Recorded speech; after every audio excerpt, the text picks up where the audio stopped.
Kwa ufupi twende tukaangalie ni mataifa gani ambayo yanaenda kutuwakilisha kwenye kombe la dunia mwaka huu 2026.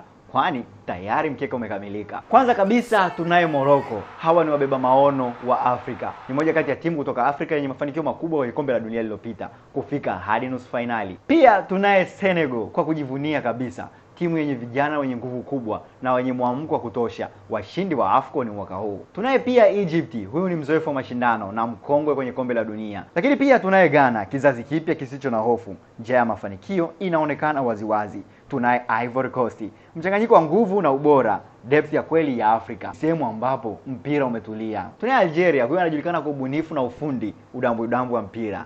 Tunaamini atafika mbali. Tunisia hajaachwa nyuma, nidhamu na ulinzi imara. Anasifika kwa fullbacks walio imara zaidi, timu inayocheza kwa akili kubwa. Tunaye South Africa, nchi ambayo haijashiriki kwa muda mrefu kwenye kombe la dunia. Sasa amerudi tena. Cape Verde ni nchi ambayo ilipewa asilimia chache za kufuzu, lakini sasa ipo na inaenda kutuwakilisha bara letu la Afrika. Baada ya kufuzu kwa hatua ya playoff, sasa tunaye DRC Congo, anakamilisha timu 10 ambazo zitawakilisha Afrika kwenye kombe la dunia. Ni hadithi 10 tofauti zinazobeba ndoto ya mamilioni ya Waafrika. Ni nafasi ya kuonyesha vipaji, kuvutia dunia na kubadilisha mtazamo wa soka la Afrika.